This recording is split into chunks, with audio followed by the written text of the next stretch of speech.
So remember how fairly recently I was gushing a little bit over a certain Android phone that cost less than $500? I'll tell you what, this is also a really good Android phone, and it also costs way more than $500.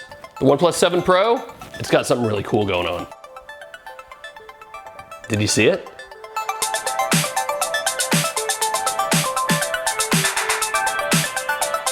All right, so the basics here. This is a big, expensive phone. It's got a 6.67-inch fluid AMOLED screen with a whole bunch of pixels in it. It's QHD+. It's got a big 4,000 milliamp hour battery and fast charging. We'll talk more about that in a second. It's got either 6 or 8 or 12 gigabytes of RAM and either 128 or 256 gigs of storage. It's running Android 9 Pie with OnePlus's Oxygen OS on top of it. It's got a Snapdragon 855 processor. It's got a 48 megapixel sensor tied to a triple camera system. Whew. It's a lot of good stuff in there. So it costs $670 all the way up to about $750 US. That is, in a word or two, a premium phone, right? I mean, just like the big kids make, like Samsung or Apple. All right, let's go break down some parts of this phone because there's a lot going on here.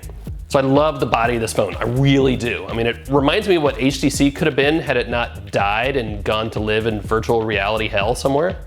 Anyway, it's sleek, it's sexy, it's all those words we love to use in phone reviews and really shouldn't. And the colors are awesome. The blue one they sent me, love it. But this phone is what Alex Doby at Android Central would call a slippery fish. I don't know why he says that. It's weird. It's a British thing, I think. Anyway, you gotta get a case on this thing, okay? I'm partial to OnePlus's sandpapery sandstone kind of case, call it whatever you want. It doesn't really add any thickness and it just makes it so much easier to hold because of the friction. Because it's all about the friction, everybody knows that. You got USB-C down at the bottom, you got dual stereo speakers, that's great. It still has the physical ringer switch, so you can very easily flip from mute to vibrate to full-blown. That's how it sounds. Want me to do it again? I practiced that. I still kind of hit that every now and then on accident and have missed a couple calls, but you know, you'll figure it out. So let's talk about the screen a little bit. Now look, I've been out of the phone game for a while and I couldn't really tell you what fluid AMOLED means. That's OnePlus's name for this thing and that's fine. AMOLED screens are great, love them, probably still my favorite, okay? QHD resolution is where it's at in a high-level phone like this. But the big thing about the OnePlus 7 Pro is that it can refresh the screen at 90 Hertz. Now that's 30 more than 60 Hertz, which is what you get most of the time, right?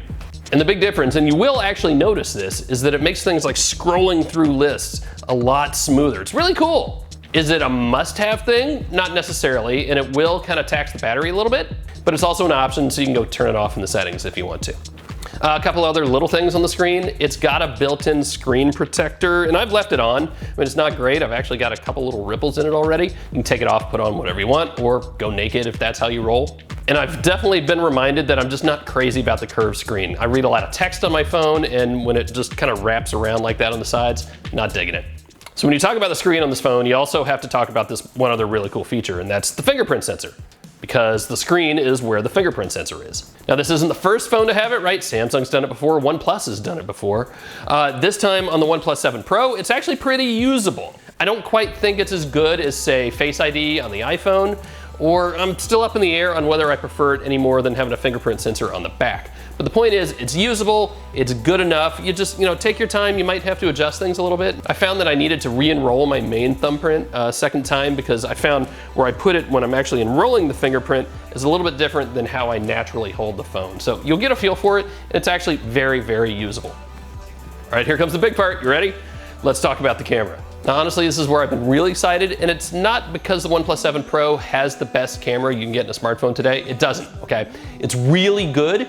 I don't think HDR is quite up there with what Google's doing, but normal day-to-day use, taking a lot of pictures, you get a lot of really cool options here, and it's worth taking a look at. I mean, it's got a triple lens, all right? You have wide angle at 117 degrees, you've got your normal lens, and then you have an almost 3x, almost but not quite optical zoom thing. It gets a little confusing. You can use that to get up close to things. It takes really good macro shots with that too. Been having fun with that. And the 48 megapixel sensor means the phone itself has a lot of wiggle room for processing.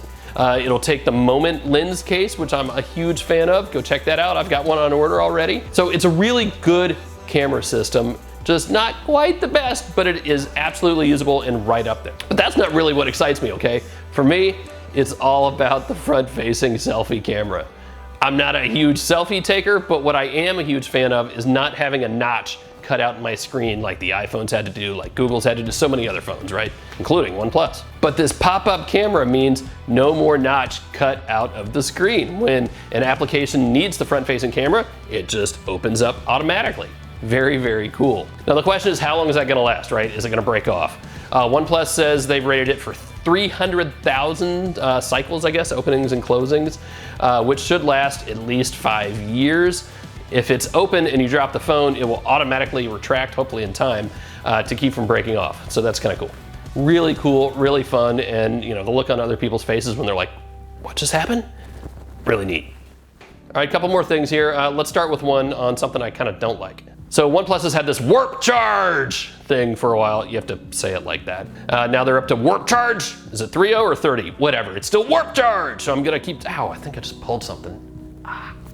Anyway, charges really, really fast. They say you can get like 50% back in 20 minutes. That's great, except it's still very proprietary. So say you're at your friend's house, you need to charge over there. No warp charge for you unless you've brought your brick and all that stuff with you. Proprietary is lame. I hate it. I mean, look, it's 2019, okay? I get that OnePlus wants to have its own stuff, and it works really, really well. That's not a knock on that, but proprietary sucks, okay? Unless you're trying to sell your own stuff, which actually brings me to the OnePlus Bullets Wireless 2. That's an awful name, OnePlus. It's a bad, bad name.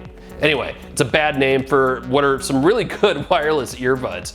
They're neck buds, so you know they're all connected, and I'm kind of not crazy about those. I've been wearing the Apple AirPods a lot while I'm at the gym, but the AirPods kind of suck when it comes to any sort of noise cancellation, right? So the Bullets Wireless 2 are passive, right? It's not active noise cancellation, but it does a really good job of blocking out enough sound while not blocking out everything. These are absolutely my new go-to wireless earbuds for if, you know, I'm really gonna be bouncing around when I'm mowing the lawn. Absolutely, and this is cool, they charge over USB-C. You don't see that every day.